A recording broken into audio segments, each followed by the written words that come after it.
Baik, mari kita lanjutkan kuliah PPK subbab 2.3 yaitu tipe sistem reaksi.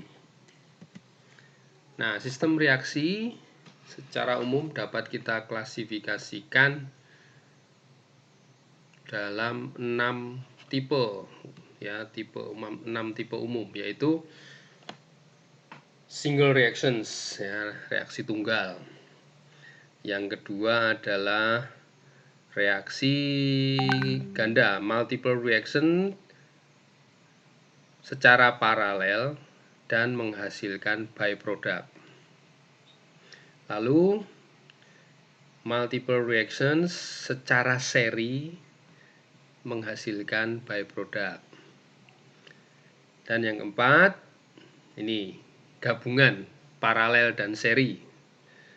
Ya, mixed paralel, campuran paralel dan seri menghasilkan byproduct. Ada yang kelima yaitu reaksi polimerisasi, dan yang keenam adalah reaksi biochemical. Mari kita bahas satu persatu. Untuk reaksi tunggal contohnya seperti ini. Umpan menghasilkan produk. Ini reaksi tunggal. Yang kedua ini umpan menghasilkan produk plus byproduct. Ada produk utama dan produk samping. Atau umpan 1 plus umpan 2 menghasilkan produk. Nah, ini contoh ya, contoh-contoh yang tidak menghasilkan byproduct ya. Kita lihat reaksi tunggal polypropylene oxide menjadi alil alkohol. Ya, ini tunggal. Produknya alil alkohol, tidak ada produk samping. Ya. Nah, ini contoh lagi yang reaksi tunggal yang menghasilkan byproduct. Ya. Isopropil alkohol menjadi aseton plus hidrogen. Ya, isopropil alkohol menjadi aseton plus hidrogen. Nah, tipe reaksi yang kedua yaitu reaksi ganda ya, multiple reactions secara paralel dan menghasilkan byproduct. Contohnya ini. Umpan ya, reaksi 1 ini umpan menghasilkan produk. Reaksi kedua umpan menjadi byproduct. Ini paralel. Ya, paralel.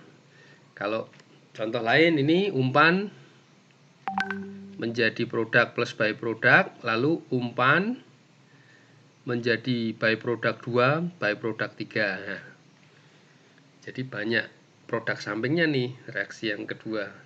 Tapi sebenarnya kita pengennya ini saja. Maka ini mempengaruhi nanti desain reaktornya seperti apa. Namun semua ini juga tergantung dari parameter kinetikanya nanti ya. Ini contoh reaksi ganda yang lain ya. Umpan 1 plus umpan 2 menghasilkan produk. Reaksi paralel yang kedua adalah umpan 1 plus umpan kedua menghasilkan produk samping. Dan lain-lain, and so on ya. Contoh ini reaksi paralel yang terjadi pada produksi etilen oxide. Ya. Dari etilen nih, etilen dan oksigen menghasilkan etilen oxide. Lalu ada juga reaksi paralel yang kedua ini ya, adalah etilen plus oksigen menghasilkan karbon dioksida dan water. Jadi ini produk, ini byproduct, ini juga byproduct. Gitu ya. Nah, untuk reaksi multiple seri dan menghasilkan byproduct, contohnya seperti ini. Ini seri ini.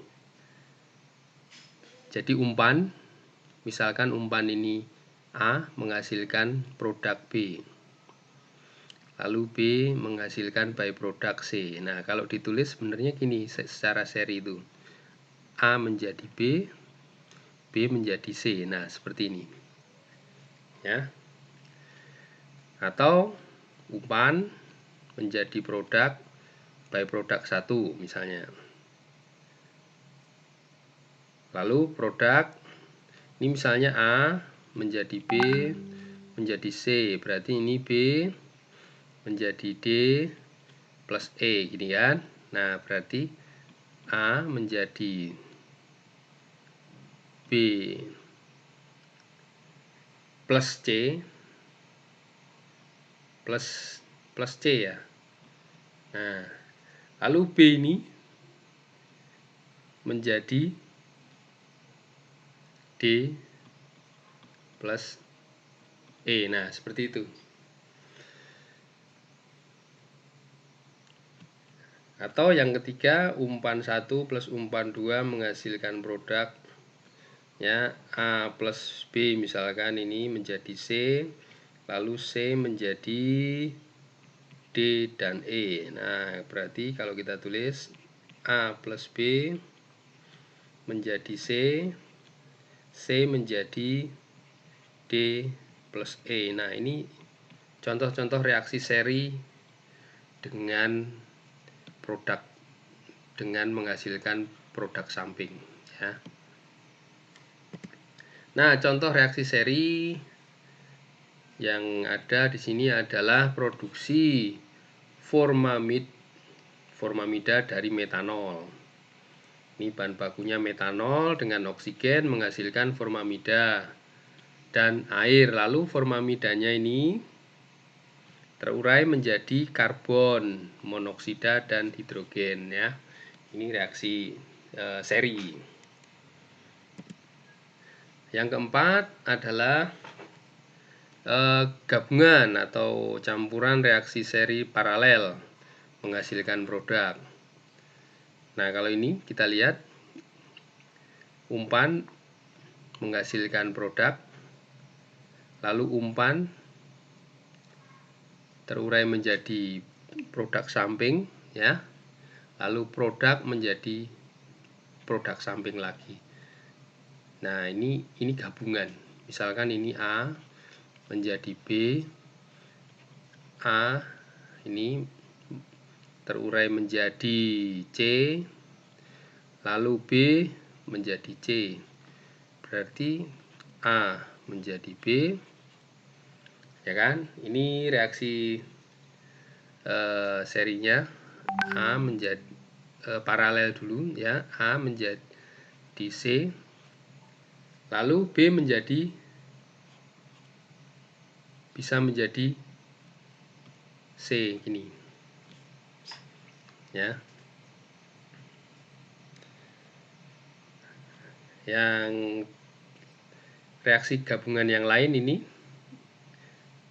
misalnya A menjadi B, A terurai menjadi C, ini produk 1 ya. Produk B terurai menjadi D. Nah, berarti A menjadi B,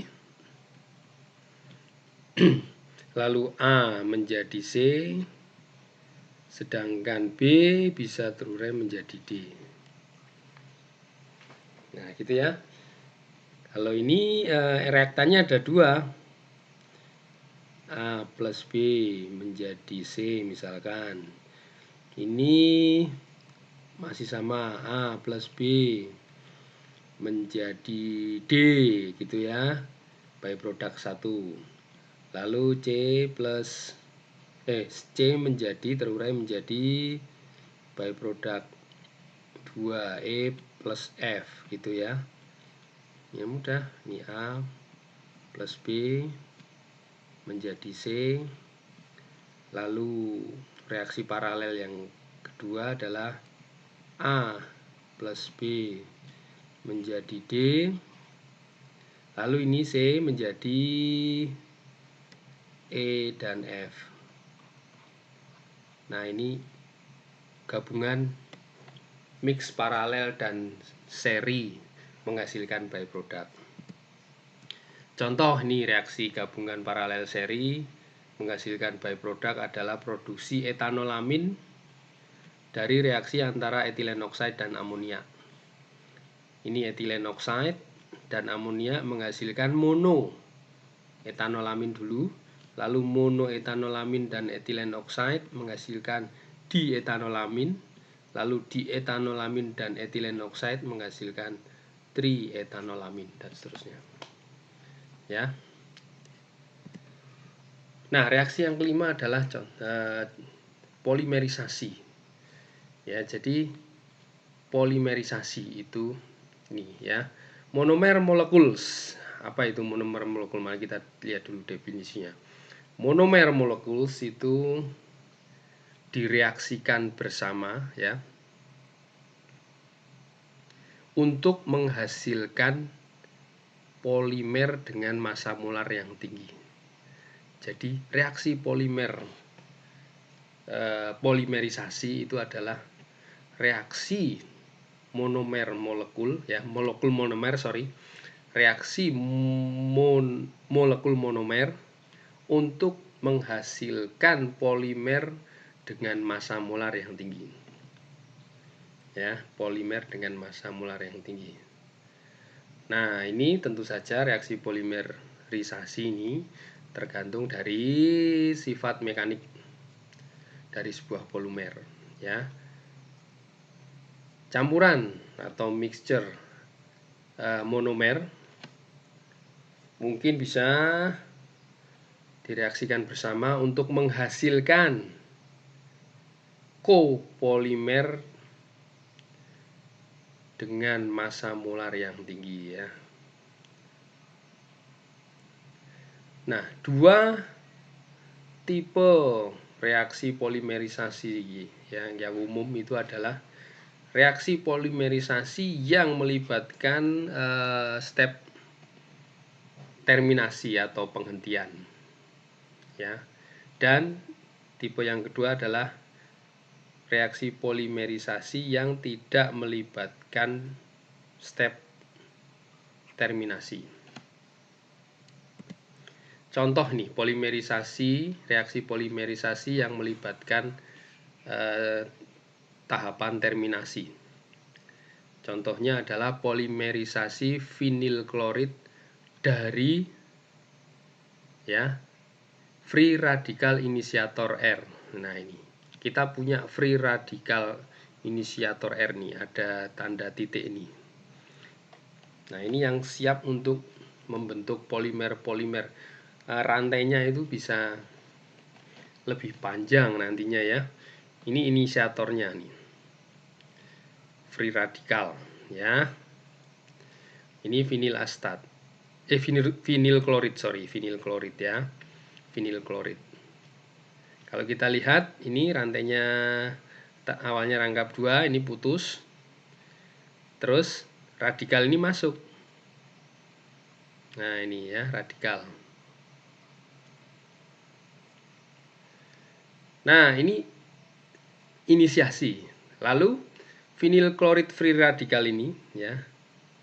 Ini free radikal ini ya. Dilanjutkan ke tahap propagasi. Ya. Jadi ini yang vinil klorid free radikal tadi bereaksi dengan vinil klorid lagi, menghasilkan polimer dengan free radikal seperti ini. Sampai seterusnya, ini nanti kalau kita lihat strukturnya seperti ini. Namun masih ada free radikal. Nah, sekarang pertanyaannya adalah sampai kapan ini berhentinya atau terminatednya kapan? Ya, ini involve termination step. Nah, akhirnya rantai ini dihentikan, ya ini akhirnya terminated atau dihentikan, terminated dihentikan melalui step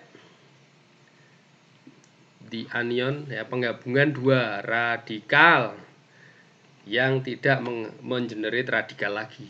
Nah, ini contohnya nih. Ini tadi yang ya polimer dengan radikal. Ini sepanjang N ya, rantainya ini panjang.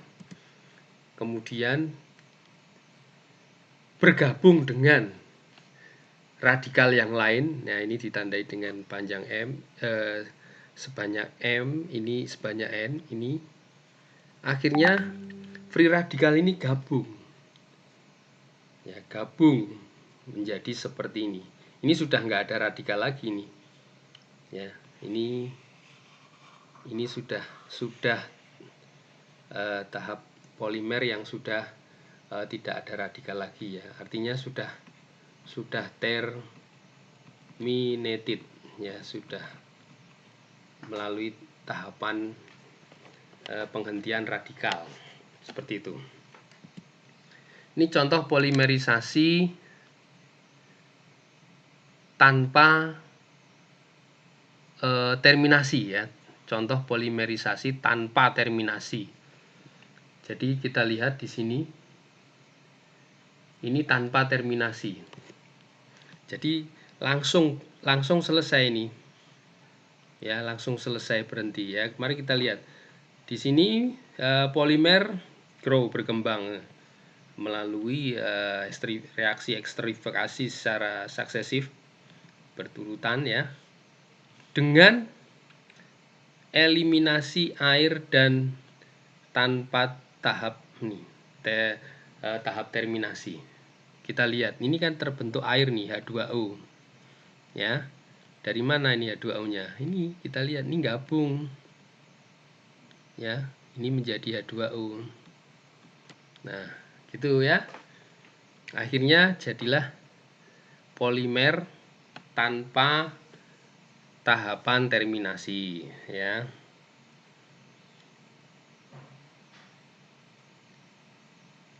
Nah, ini polimer yang mempunyai grup alkohol ini dikenal dengan polyester ya.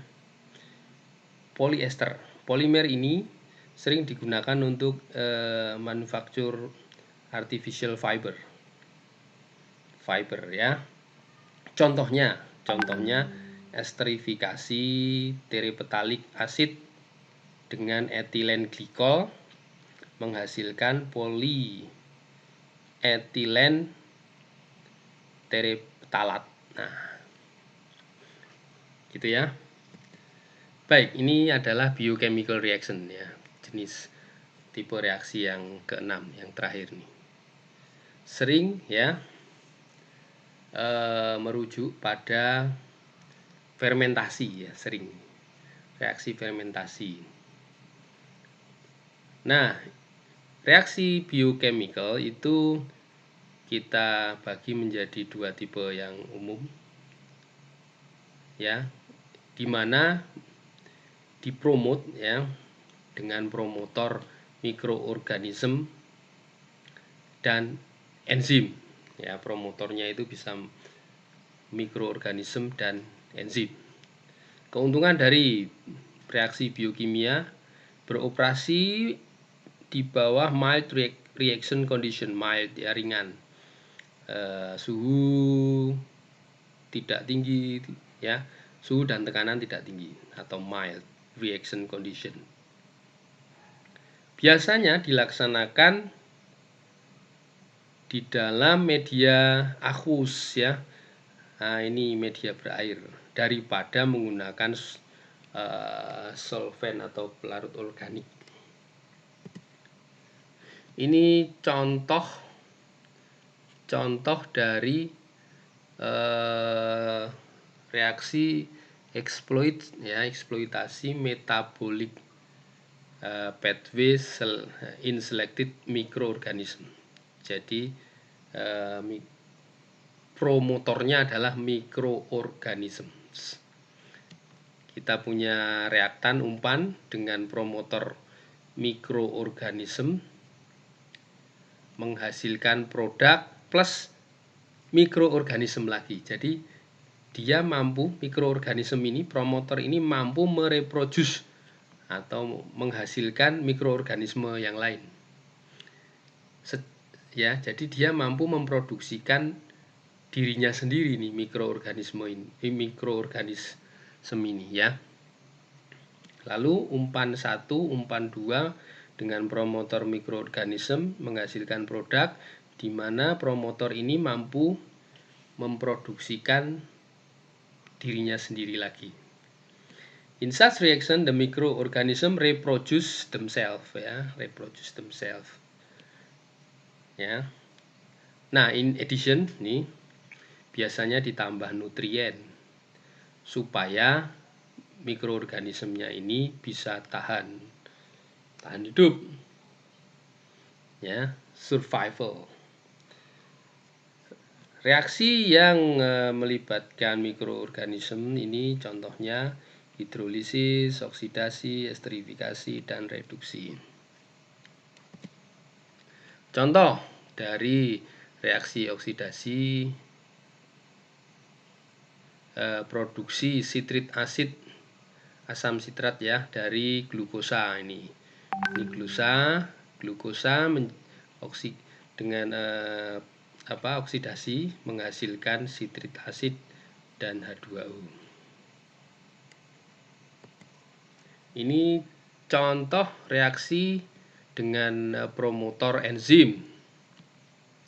Enzim adalah katalis protein yang dihasilkan oleh mikroorganisme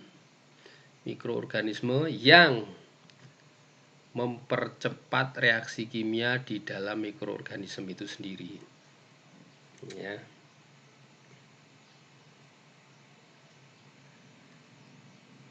Reaksi biokimia yang menggunakan enzim biasanya bentuknya seperti ini ya. General form reaksi dengan promotor enzim ya. Umpan dengan enzim, promotor enzim menghasilkan produk. Contohnya adalah penggunaan enzim untuk isomerisasi glukosa menjadi fruktosa. Ini glukosa dengan promotor enzim menghasilkan fruktosa gitu. Ya. Baik, mari kita lanjutkan subbab 2.4 reaktor performance atau kinerja reaktor. Nah, reaktor performance ini beberapa parameter yang dapat kita pelajari atau digunakan ya. 3 parameter penting yang digunakan untuk menjelaskan performance reaktor itu adalah 1. Konversi, 2. Selektivitas, dan yield. Nah, konversi itu didefinisikan sebagai reaktan yang terkonsumsi dalam reaktor ya dibagi reaktan yang diumpankan ke dalam reaktor. Ya, reaktan yang bereaksi atau terkonsumsi dibagi reaktan mula-mula yang diumpankan ke reaktor nih ya. Nah, lalu selektivitas. Nah, selektivitas namanya selektif. Ya, berarti tinjauannya adalah produk yang diinginkan ya. Jadi produk yang diinginkan ya, jumlah produk yang diinginkan. Ini desired product produced ya. Misalkan produk yang diinginkan ini misalkan ada A plus B menjadi C plus menjadi C plus D misalkan. Produk yang diinginkan misalnya C. Nah, berarti produk yang diinginkan ini yang terproduksi dibagi reaktan yang terkonsumsi, kalikan stoikiometri faktornya. Nah, ini kalau kita lihat di sini stoikiometri faktornya ini kan semua 1 1 1 1 ya. Jadi stoikiometrik faktornya 1/1. Lalu yield. Yield itu adalah produk terproduksi, tentu saja produk yang diinginkan yang terproduksi, dibagi reaktan yang diumpankan. Nah, ini yield. Beda dengan selektif ya. Beda ini. Kalau selektivitas itu pembaginya adalah reaktan yang terkonsumsi. Kalau ini reaktan yang diumpankan ke reaktor atau reaktan mula-mula.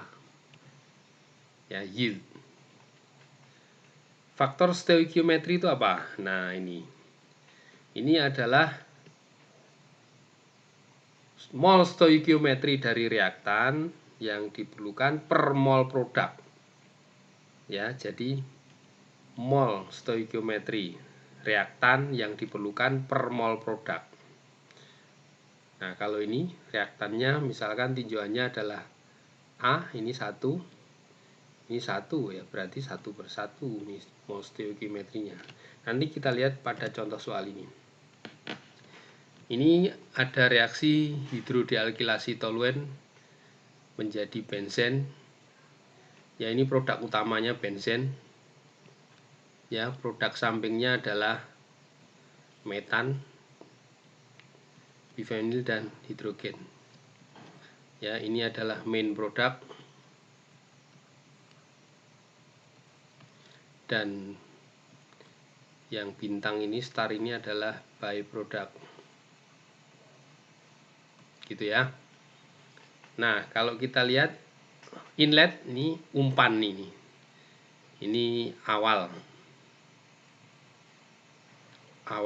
atau umpan reaktor. Ini outlet reaktor. Ya. Inlet, outlet. Ini keluaran reaktor. Nah, awalnya hidrogen 1858 menjadi 1583. Kita lihat saja ini toluen. Bahan baku toluen. Kita anggap itu adalah base komponen. C6H5CH3 ini toluen. Awalnya 372, terus keluar reaktor menjadi 93, berarti yang terkonsumsi ya, toluen yang terkonsumsi berapa? 372 minus 93 ya. Nah, seperti itu. Nah, misalkan produk kita benzen nih. Produk kita benzen, berarti benzen yang terbentuk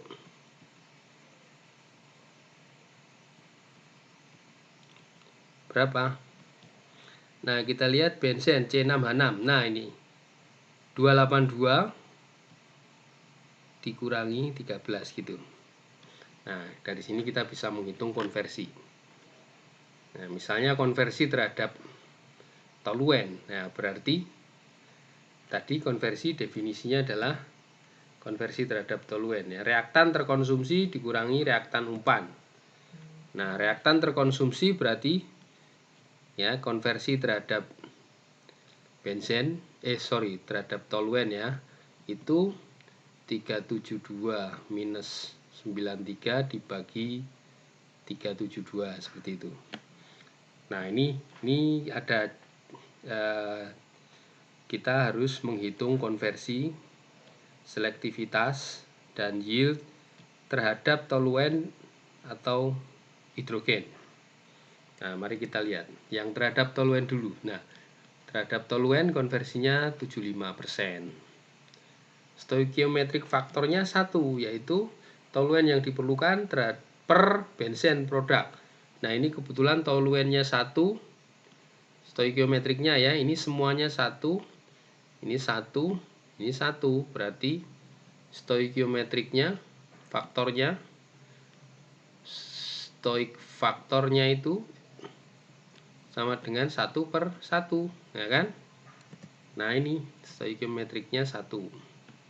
Maka selektivitas from toluen ya, selektivitas benzen dari toluen ya, ini benzen yang terbentuk. Benzen yang terbentuk ini 282 minus 13 ya, dikurangi toluen yang terkonsumsi kali stoichiometric faktor 96%.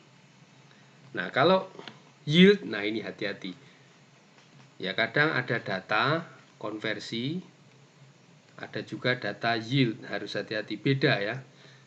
Kalau yield itu ya, yang diperhatikan adalah benzen produk ya. Jadi produk. Kalau yield itu terhadap produk. Ya. Dibagi reaktan mula-mula. Ya, produk yang terbentuk dibagi reaktan mula-mula.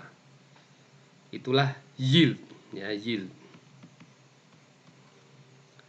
Nah, produk yang terbentuk benzen ya, 282 minus 13 dibagi toluen mula-mula 372, hasilnya 72%. Kalau konversi 75% nih, hampir sama ya.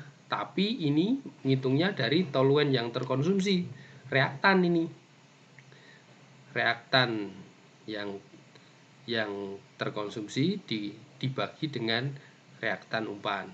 Kalau ini produk yang terbentuk dibagi toluen umpan atau reaktan yang diumpankan ke reaktor, seperti itu. Nah, ini sama dengan basis hidrogen, konversinya 15 kalau kita menghitungnya dari hidrogen. Selektivitasnya 98, yieldnya 14%. Nah, bagaimanapun juga the principal concern ya adalah performance respect to toluen ya, terhadap toluen, karena toluen ini ya, since respect terhadap toluen, since it's more expensive daripada hidrogen. Nah, lebih mahal daripada hidrogen ya.